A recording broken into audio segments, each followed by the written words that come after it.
Bueno, yo les voy a platicar un poco de la experiencia que tuve al trabajar como director de tecnología con una organización civil. Y bueno, por esa razón es que le titulé esto como Ciencia de Datos y Ciencias de la Computación para el bien de la sociedad. Ajá. Pero como subtítulo principal, a mí me gustaría mencionarlo como Tecnología y Datos en Procesos de Verdad y Justicia en México. Ok, y la razón es porque Em, primeramente, hubo una detección, sobre todo en el año 2016, de que hay dos áreas principales que no están comunicadas, o que no están conectadas. Es decir, que por un lado hay una oferta muy grande de datos y ya ven que, bueno, la mayoría de los que hemos estado aquí mencionando, hemos dicho que los datos pues están presentes en todo, ¿no? Y que em, debe de haber algún modo de aprovechar y comunicar todo ello. Y en el caso de las de cuestiones sociales en el país y de cuestiones para la población, pues no es la excepción, también hay un montón ahí de datos. Y pues también hay del otro lado una demanda muy fuerte por la población y por las personas que conformamos este país en forma de habitantes o en forma de organizaciones que queremos hacer uso y que queremos también aprovechar o aprender qué está diciendo todo eso. Entonces, hay ahí un espacio que, bueno, ahí se ve de manera en negro, pero hay un espacio ahí pues que nadie está aprovechando y que ninguna de esas dos partes están comunicándose, entonces no hay una forma de que un lado sepa del otro y no hay una forma de que el otro llegue a otra parte, ¿ok? Entonces, eh, para abordar todo esto que les voy a platicar, primero me gustaría platicar de qué es lo que hace la organización, ah, cómo es el consumo y la producción de datos, un poco de las herramientas que le llamamos metaperiodismo, cómo es esta metodología para hacer estas herramientas de metaperiodismo, lo que no podemos dejar de hacer también, tanto miembros de la sociedad civil como nosotros, como habitantes, como tecnólogos, como sea. Y bueno, dicho esto, sobre las herramientas de metaperiodismo que quiero abordar en esta presentación, son estas tres que están ahí enlistadas.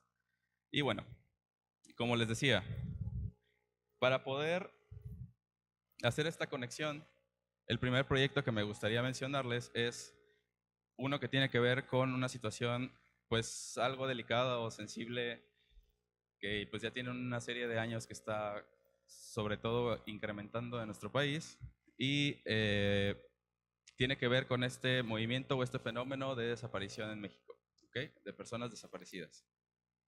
Y bueno, al día de este año, perdón, a este año, del abril de 2018, hay un registro nacional y este registro dice que a este año en abril hay 36,000, ese número, 36,265 personas desaparecidas.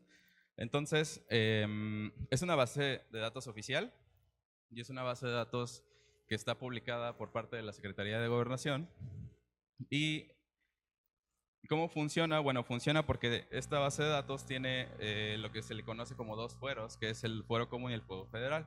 El fuero federal bueno, es este a nivel federal y el fuero común es por estados. Y es importante la distinción porque sí cambia mucho la manera en que se comunica todo esto.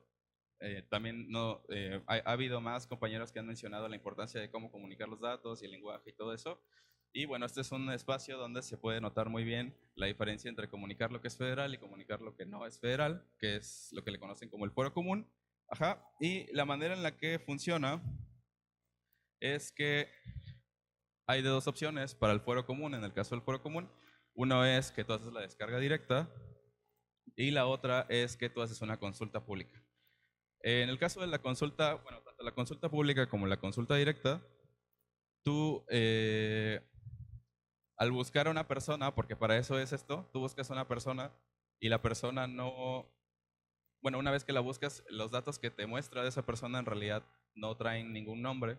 Entonces tú puedes buscar, bueno, este es en el caso de la descarga que está en pantalla, que es un Excel, básicamente es un CSV, un archivo CSV. Pero La otra forma, que es a través de búsqueda, tú te dedicas a poner los nombres o apellidos de la persona que quieras buscar, pero como les mencionaba, cuando esta plataforma te regresa los resultados o tú quieres ver los resultados de todas estas búsquedas, en realidad no tienen ningún nombre, entonces solamente traen los datos de desaparición. Ajá, es decir, cuando se hizo la denuncia, qué tipo de, o sea, el estado donde se encontraba, la fecha, la estatura de la persona, características físicas y cosas así, ¿no? Entonces, el problema de esto es que como esta base de datos es algo que está en constante cambio y cada año se hacen actualizaciones al registro, por lo menos 2 veces al año, entonces hay una cuestión de que si alguien sale, porque recordemos que este año van ese número, pero si en este mismo año o el año que viene hay más personas o ahí dice que hay menos, pues la pregunta es, ¿por qué es que hay menos o por qué hay más? Y también esos que ya no están o esos que están de más, están o vivos o los encontraron muertos o por qué razón salieron, están duplicados y etcétera, ¿no? Un montón de preguntas que pueden salir de ahí. Entonces pensamos que era importante que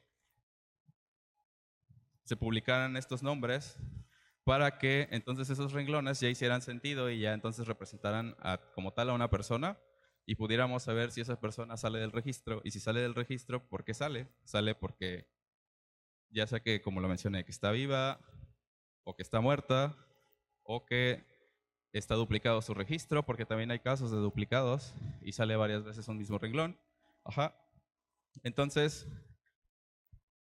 esa fue una razón y la otra razón es porque aunque si tú hablas con las familias de estas personas o de las familias que tienen un caso de este tipo de violencia, te vas a dar cuenta de que es un tema bastante complejo, tanto, tanto público como emocionalmente, como de administración, como de seguridad. Entonces, en realidad no es un tema que sea como muy cotidiano y pensamos que también era importante que este tipo de temas estuviera más en conciencia entre todos los que pues hemos participado en todo esto, que somos también habitantes o que hemos escuchado del caso de tal persona que conocemos, etcétera, ¿no? Entonces eran dos propósitos. Uno, por el propósito de datos como tal, y bueno, eso tenía como consecuencia en el registro, tenía como consecuencia en muchas otras cosas, pero también en la cuestión de hacer conciencia de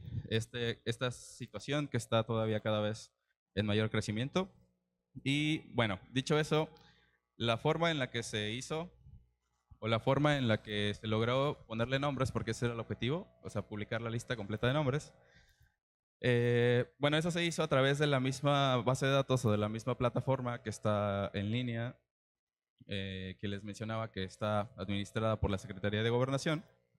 Y aprovechando esa funcionalidad, lo primero que hicimos fue hacer una lista o un diccionario, porque, bueno, recordarán que para todo esto también existe la creación de diccionarios y hicimos un diccionario de nombres de personas, ¿no? O sea, es decir, que hicimos combinaciones de personas y entonces cada uno de estos nombres lo hicimos con base en la combinación de padrones tanto del IMSS como del CEDESOL. Entonces todos los derechohabientes del IMSS y todos los derechohabientes de programas sociales de CEDESOL nos sirvieron para hacer combinaciones y entonces elaborar una lista que es un diccionario de nombres.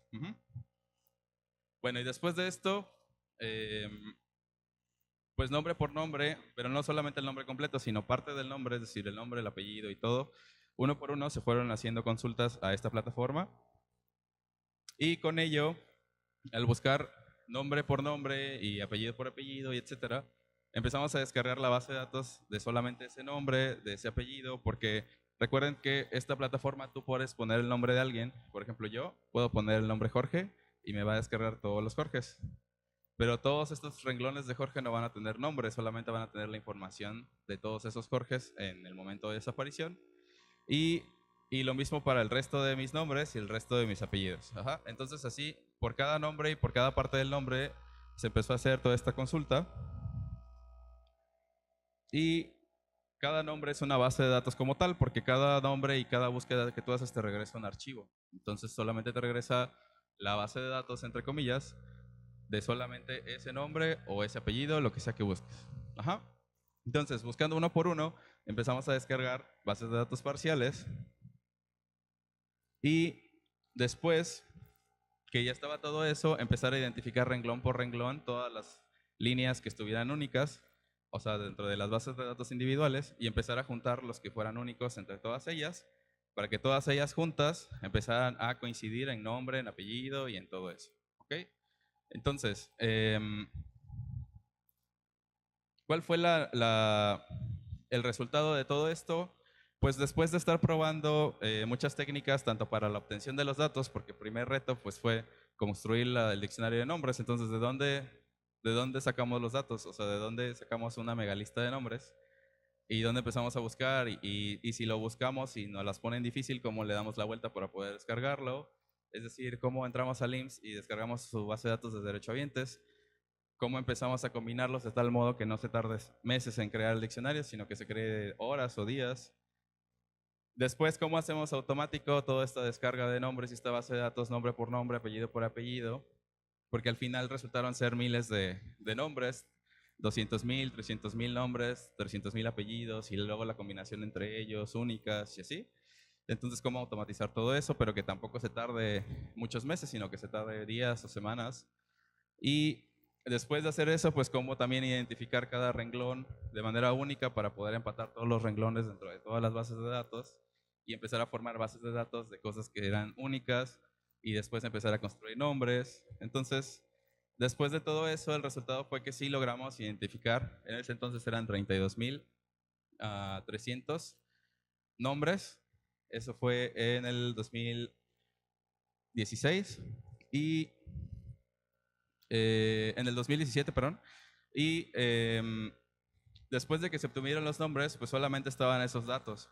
Pero después también había que hacer una cuestión o un ejercicio de comunicación hacia los demás. Y hacia los demás me refiero no nada más hacia la población, sino también a otras instituciones o colectivos o habitantes que les pudiera funcionar todo esto. Ajá, entonces, la forma en la que se comunicó todo esto está en esta URL que pueden visitar, personasdesaparecidas.org.mx, y ahí está enlistado cada una de las personas que están en esa base de datos y que tienen un nombre y que tienen también los datos donde, como les mencioné, que tienen la información de la denuncia en ese momento. Ok, y ahora después de que ya se pudieron identificar, entonces a la próxima iteración o actualización de una base de datos como esta, entonces ya podemos saber qué nombres salen y qué nombres entran. Y entonces ya se puede hacer una investigación formal de, bueno, esta persona que se llama Jorge y que decía aquí la denuncia que la desaparición ocurrió en el estado de Veracruz, ¿por qué salió? Y después, si salió porque lo encontraron, bueno, ¿cómo lo encontraron? Y después, si lo encontraron muerto, ¿por qué murió? Se le notificó a sus familiares y en toda una serie de investigaciones enlazadas, una por una, ¿no? Entonces, esa fue la primera razón, como les había mencionado, que se logró ese objetivo. Y con cada una de estas actualizaciones a la base de datos repetimos este ejercicio para que entonces ahí, como pueden ver en esta parte, aquí dice borrados del registro y acá dice cuántas personas fueron borradas del registro. Entonces, por lo menos del 2017 al 2018 fueron borrados 1,316 personas. Entonces, esas 1,316 personas en el país, pues como les digo, empezar a buscar las razones y hacer una investigación formal con las autoridades y con cualquier herramienta o instrumento que fuese necesario para saber o concretar la información de esa persona. Ok. Y además de eso, en este sitio, como además de los nombres y la información de cada persona, quisimos permitirle a las personas o a las familias o conocidos que fueran de estas personas que las conocieron, que convivieron con ellos, que si tuvieran foto, de la persona para poder también darle un rostro y este procedimiento de, entre comillas, humanizar a todos estos renglones. Y les pedimos que subieran foto de la persona si la conocían, como es el caso de estos dos. Ahora ya hay alrededor de 600 fotos y pues también fue un poco de riesgo al hacer esto porque también como es un tema muy sensible y para alguien que se encuentra en una situación en la que sus personas conocidas están en esta condición desaparecida, pues en realidad el manejo emocional, cuando los entrevistas y cuando conoces, o sea, cuando los entrevistas y te relatan su situación y te comentan pues todo lo que han pasado y toda la búsqueda que han hecho, la inversión de tiempo, dinero y todo, y que no han encontrado nada, entonces pues son relatos o son historias que, que no son tan sencillas de manejar, tanto para que te lo transmitan como para recibirlas y como también con mover una cierta empatía para tener con respecto a ello. Y el hecho de que las personas tengan también un rostro y que pudieran compartir el momento, o sea, el rostro de la persona en el momento en el que sucedió todo esto, pensamos que le daba eh, además del nombre, le daba bastante enriquecimiento a todo este movimiento. Y como les mencioné, el riesgo que tomamos es que, dada la situación, no queríamos que fuera un procedimiento tan burocrático o tan difícil o con o un mensaje de no confiamos en lo que vas a subir o no confiamos en ti, entonces tenemos que pedirte que te logues o tenemos que pedirte que te registres y tienes que hacer un captcha y que no eres un robot y da clic en las imágenes que tengan un carro para que puedas subir la foto. Entonces, no queríamos transmitir un mensaje de desconfiamos de la persona que va a subir esta foto, entonces lo dejamos abierto y decidimos mejor ser reactivos, es decir, que si sucedía algo inconveniente o incorrecto, pues tomábamos medidas, ¿no? Pero afortunadamente, en realidad, las fotos han sido todas correctas y las personas han respondido bastante bien. Y bueno, este fue el procedimiento de obtención, bueno, de recopilación, luego de procesamiento, de transmisión y después al final de comunicación, visualización en un formato de este tipo que son plataformas web. Ajá. Pero después de esto, pues lo importante es que, pues la razón que hemos mencionado, y no nada más lo voy a hacer mención yo, lo han mencionado un montón de personas que han estado acá eh, presentando, es que también uno encuentra, y la importancia de qué se encuentra a través de los datos y qué se comunican. Porque como les mencioné al principio, pues todas estas fuentes y todo esto de dónde se puede aprender y por qué, en realidad no solamente está en los negocios, en las cuestiones comerciales, no solamente está en las cosas concretamente tecnológicas, sino también incluso en donde menos consideramos, donde menos pensamos, que en este caso pues son situaciones o sí, situaciones cotidianas y que nos puede pasar a cualquiera de nosotros. También ahí hay cosas que contar, también hay historias que narrar y también hay cosas que observar. Ajá. Y entonces también nos podemos hacer preguntas como estas de, pues, ¿cuáles son los nombres que más desaparecen, no? Y, y probablemente sea un ejemplo tal vez como muy simple, pero tan solo de ver la magnitud y la cantidad de cosas que puedes observar ahí, pues ya se vuelve más interesante. Y lo mismo para en el caso de los nombres de personas. ¿Y por qué también es importante observar esto? Porque siempre hay tendencias en el tiempo, siempre hay tendencias geográficas, siempre hay tendencias culturales, ¿ok? Entonces hay ciertas tendencias hacia ciertos nombres, por ejemplo, en alguna región, en algún estado, por alguna fecha, por algún evento tecnológico, social, cultural. Entonces, ¿qué se puede aprender de ahí? Pues un montón de cosas, ¿no? Por ejemplo, ¿cuáles son los tatuajes más distintivos entre mujeres y hombres de las personas que más desaparecieron? Entonces, como les menciono, puede ser que sean cosas o preguntas muy simples, pero tan solo preguntas de este tipo te pueden dar mucha información. Entonces, con base en tan solo esto, qué tatuajes o qué nombres, puedes empezar a aprender y tal vez incluso hasta prever o predecir cómo trabajar este tipo de situaciones o de temas, ¿no? Entonces, ahí está, por ejemplo, la distribución de la población contra los hombres desaparecidos. Ajá, la distribución igual de la población con las mujeres. Ujú. Y este proyecto en realidad al principio tuvo este objetivo, pero en realidad es un proyecto, perdón, que sigue vivo y que pensamos que el siguiente objetivo de esto es que esto sea un registro ciudadano. Entonces, no solamente queremos que se quede en que esta es una base de datos que le pusimos nombres, sino que esto se convierta en un registro nacional de personas que se encuentran en una situación de desaparición. Ajá, entonces para ello también ya tenemos pensado cómo hacer este, este formulario y cómo poder dar de alta a personas que se encuentran en esta condición. Ajá, y todo esto porque coincidió este proyecto en la promulgación de una nueva ley general de materia de desaparición forzada, que fue en ese mismo año, después de que publicamos esto. Nosotros lo publicamos en noviembre y después se promulgó esta nueva ley y también se promulgó la creación de algo que se le conoce como la Comisión Nacional de Búsqueda. Entonces, también en apoyo de eso y en acompañamiento de ello, queremos que este sea el siguiente paso. Y bueno, la razón de por qué decidí estar acá y mostrarles y compartirles todo esto es porque, pues, en realidad lo que está detrás de todo esto es un núcleo muy tecnológico y de conocimientos técnicos, no nada más en cuestión de comunicación o de programación, sino también en cuestiones técnicas, en algoritmos y en técnicas de estadísticas, incluso hasta las personas que hicimos la plataforma en cosas y en tecnologías web.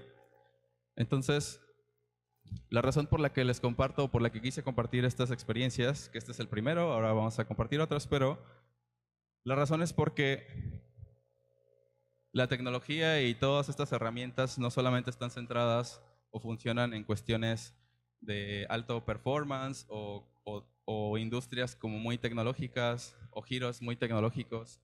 En realidad la tecnología y todo lo que ustedes puedan aprender lo pueden ocupar o lo podemos ocupar en muchas áreas y en áreas que probablemente nunca pensamos que le íbamos a ocupar. Y pues esta fue una de las respuestas que hubo en la publicación de este tipo de proyecto. Em, bueno, son una serie de notas que estoy compartiendo. Hay algunas más. Y pues también en realidad este proyecto no fue un proyecto que hicimos solos. Y en realidad ningún proyecto que sucedió en ese momento fue un proyecto que hicimos solos. En realidad todos los proyectos que se hicieron fueron proyectos en compañía de muchas otras organizaciones. Ajá.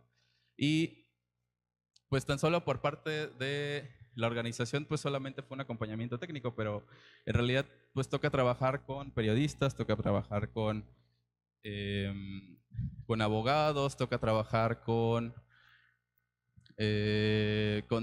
defensores de derechos humanos, con organismos públicos, organismos privados, organismos civiles. Entonces, en realidad, la inter o multidisciplinariedad siempre está presente en este tipo de proyectos. Ajá, entonces, muchos de ellos, claro, fueron o son organizaciones que se dedican a la búsqueda de personas en esta situación, porque hay alguna serie de colectivos que en el país están buscando personas, literalmente en la selva o en el bosque, en el desierto, y están continuamente buscando si encuentran más personas para saber si desaparecen o no desaparecen. Entonces están buscando restos, están buscando cadáveres, y en fin, ¿no? Entonces, en realidad toca trabajar con un montón de gente y eso es lo que yo pienso que más le quiero transmitir, que es que no solamente está cerrada la tecnología, como les mencionaba, sino también te toca trabajar con un montón de personas distintas y en realidad es algo muy enriquecedor, perdón. ¿Ok? Y bueno, el siguiente que les quiero mostrar es, bueno, otro tema un poco delicado que es la presencia de fosas clandestinas en el país. Y bueno, este proyecto fue basado en la recopilación de notas y artículos que estaban presentes en el periodismo del país. Ajá, entonces, con base en solamente en la información o los datos que la serie de medios nacionales, incluso internacionales también, empezaron a publicar acerca de lo que se iba encontrando. Hubo un periodo, ustedes recordaron que hubo un periodo donde empezó a surgir un montón de noticias acerca de esto y empezaron a aparecer un montón de fosas. Entonces, con base en esas notas y esos artículos de esos medios internacionales o nacionales, empezamos a recopilar, y este también fue otro proyecto que fue en la compañía de otras organizaciones y otras instituciones, pero se empezaron a recopilar todas estas notas y entonces empezamos a crear una base de datos de las fosas encontradas actualmente en el país para ese entonces. Ajá, y pues bueno, ahí está el contexto, ¿no? Entre el 2016 y 2017 se encontraron 273 fosas y esas son las fosas que nosotros sabemos, o sea que nosotros la población sabemos por parte de los medios, ajá, y por parte también de la Procuraduría General. Y ahí está el número de cuerpos que se encontraron. Ujú. Y entonces, con base en todas estas fuentes, empezamos a hacer una base de datos, un registro de todas estas fuentes. Y el propósito de ello, o lo que quisimos hacer con base en estos datos, fue crear, utilizar técnicas que, bueno, esto no es en realidad nada nuevo, son técnicas de predicción, técnicas de asistidas por computadora para poder predecir, modelos estadísticos, etcétera. Y lo que quisimos hacer fue pues como les menciono, con base en los registros de estos años, empezar a predecir la presencia de nuevas fosas y dónde es más probable o menos probable que haya o no haya. Ajá. Y, y empezar a distinguir las probabilidades, hacer correlaciones y, bueno, no puse un mapa para que se viera ahí, pero por municipio se ve en un mapa de calor la probabilidad de que haya o no haya más o menos presencia de fosas. Ajá, entonces lo que sigue de eso es que, bueno, viendo esta correlación, aquí podemos ver que los municipios observados por parte de todas estas instituciones, ajá, donde se concentran más, donde se concentra menos la probabilidad, y entonces empezar a buscar y refutar o sea, tanto refutar como demostrar que la presencia en esos municipios, que están acá sobre todos, empezar a ver si el modelo es correcto o incorrecto y empezar a entrenar para poder ejecutarlo. Ajá, con el tiempo y con los años siguientes. Entonces, ¿cuál es el siguiente paso con ello? Es pues recopilar esta información cualitativa, que es lo que les digo, es empezar a refutar o a demostrar si esos municipios, los que están de este lado, los principales, que están acá con mayor probabilidad, pues estos reportes de si se encuentran fosas o no, pues demostrarlo, ¿no? O refutarlo.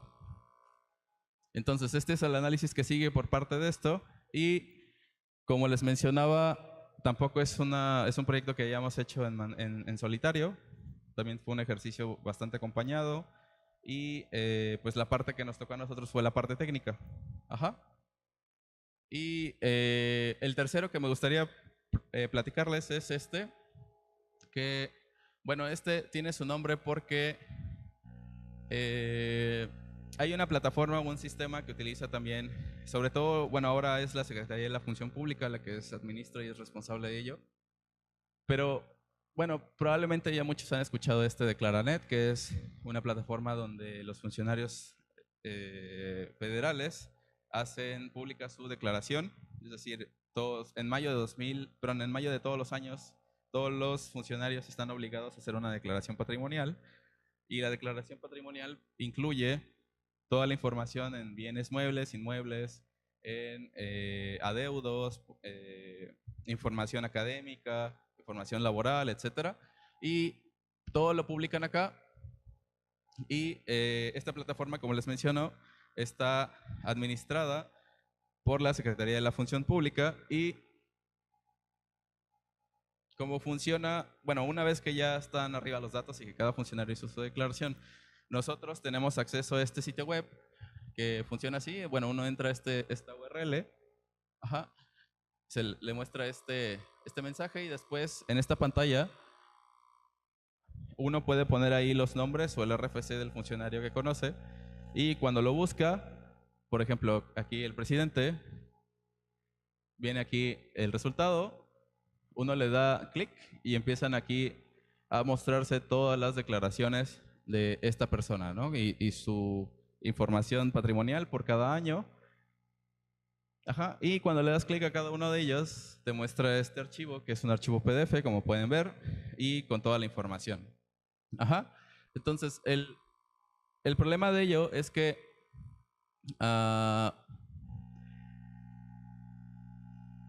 bueno, quiero aprovechar para mencionar que en el proyecto de Desaparecidos, por ejemplo, toda esa serie de nombres, con toda la información de cada uno de los renglones que eran personas, también se publicó esa base de datos con una licencia Creative Commons. Eso significa que cualquier persona puede descargarla y utilizarla.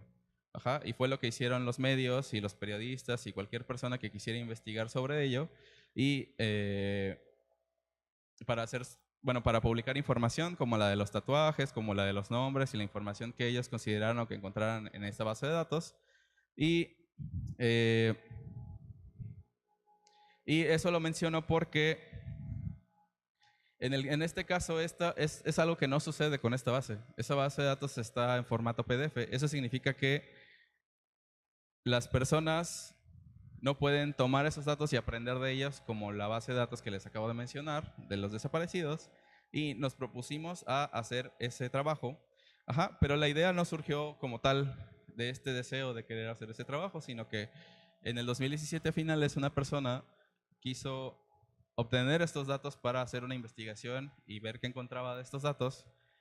Y entonces la solicitud formal para apertura de datos se hace a través del INAI, y el INAI ratifica si quiere hacer la apertura o no la apertura para darte esos datos, ¿no? Entonces en ese momento cuando se hizo esa solicitud, el INAI dijo que no, pues que no lo podía hacer porque la liberación y la entrega de datos iba a costar eso, 1.560.000 pesos, y que tardaría 221 naturales para hacer esa transformación y poder hacer esa entrega de datos en formato abierto o accionable, que como ya mencioné, comúnmente es CSV el formato, es decir, Excel.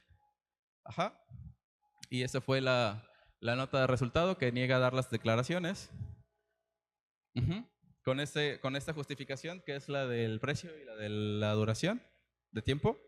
Y pues por eso decidimos hacerla nosotros. Entonces, pues ¿cuál fue el resultado? Que también tuvimos que descargar su base de datos. Descargamos todos sus PDFs. Ajá. Y después de que los descargamos, pues, tuvimos que transformar uno por uno. Primero extraer el texto, después convertir el texto a CSV. Y uno por uno empezar a construir una base de datos ya hecha para todo esto. Y bueno, no solamente eso, sino también empezar a crear una plataforma web para poder publicarlo. ¿Ok? Entonces este sitio también lo pueden visitar, y aquí es una plataforma web donde buscas información y con tecnologías web más tecnologías para obtención, recopilación, transformación, procesamiento y análisis de los datos, pues también se hace todo ello.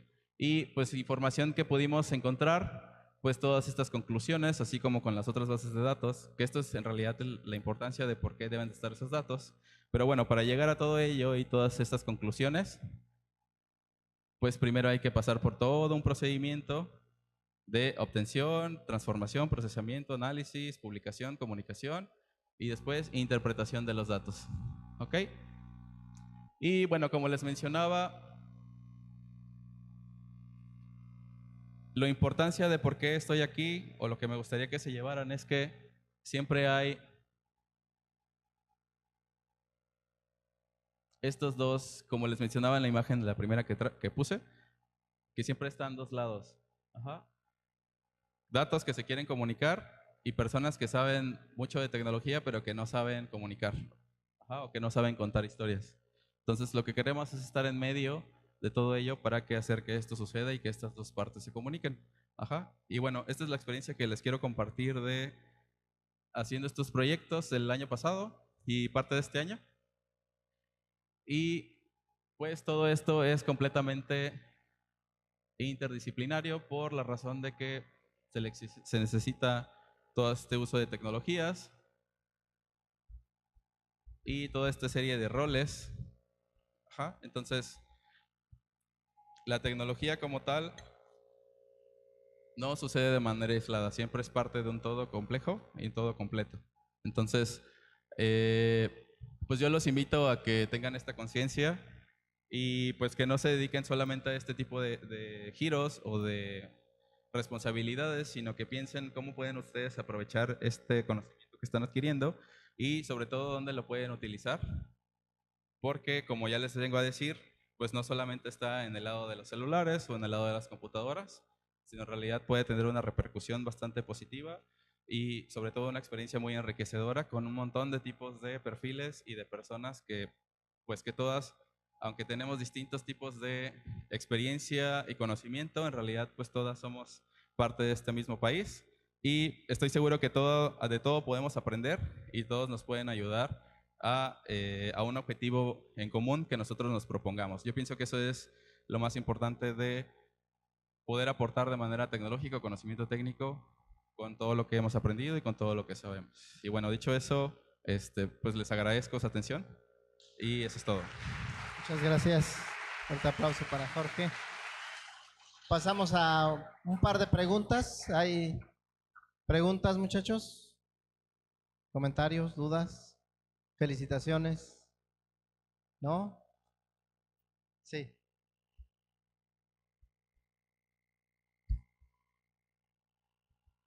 Primero que todo, felicitarte porque la verdad nunca se me había ocurrido eso de los nombres más comunes o los tatuajes más interesantes. Pero bueno, son a lo mejor son anécdotas Sí. Pero la pregunta va encaminada a que si han intentado buscar otras fuentes de datos en el sentido, o sea, el gobierno ha liberado hoy, somos el segundo país con más datos abiertos después de Noruega. Entonces, la pregunta es si no solamente han ido a trabajar sobre ese tipo, sino hacer todo un cruce de información masivo, a lo mejor con datos de Ceresol, a lo mejor con datos de diferentes programas, si, o, cuál sería, o más bien sería si eso sería el segundo paso que falta por hacer con ustedes. En realidad cada proyecto tiene su objetivo. Entonces siempre hay una serie de programas, bueno, una serie de instituciones, una serie de programas y una serie de fuentes de datos ya muy establecidos para cierto tipo de objetivo. Y bueno, en este caso, porque en la cuestión de la creación de nombres, pensamos que la base más grande de mexicanos en este país probablemente sea la del IMSS. ¿Okay? Pero en realidad hay un montón de fuentes, tanto del INEGI como del Secretariado, como de la SEGOV.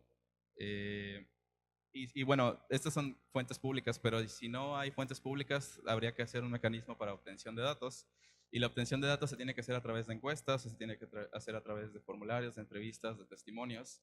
Y entonces eso es algo que hace un poquito más complejo todo este procedimiento porque los datos ya no los tienes como tal, entonces tienes que hacer software y tienes que hacer herramientas para poder ir a entrevistar a las personas y bueno, tienes que invertir, las encuestas también tienen su inversión de tiempo y dinero y entonces también es un procedimiento anterior. Entonces, y bueno, en el caso de hacer una entrevista de obtención de manera directa con una persona, y si no, pues también la otra que es obtener los datos de otras fuentes que no son públicas, y ya sea o pagando o pidiéndoles, solicitándoles también, haciendo acuerdos. Habrá bases de datos o habrá fuentes de datos que sí son libres de descarga y que y las puedes tomar. Habrá otras en las que explícitamente dice no te puedes meter con mis datos y si te metes es un crimen y con el FBI casi casi. Entonces es una cuestión del objetivo y a partir de ahí a dónde tienes que ir. Si tienes que ir hacia una fuente pública, hacia una fuente oficial, hacia una fuente privada, si tienes que tú obtener esos datos por tu cuenta y bueno. ¿Ah? Y bueno, en concreto con la respuesta, perdón, con la pregunta es que para las fuentes públicas también el objetivo determina mucho si juntas distintos tipos de fuentes, porque cada institución, secretaría y dependencia de gobierno tiene sus distintas fuentes. Hay unas que todas juntas se llevan, hay unas que no, pero bueno, todo depende de lo mismo.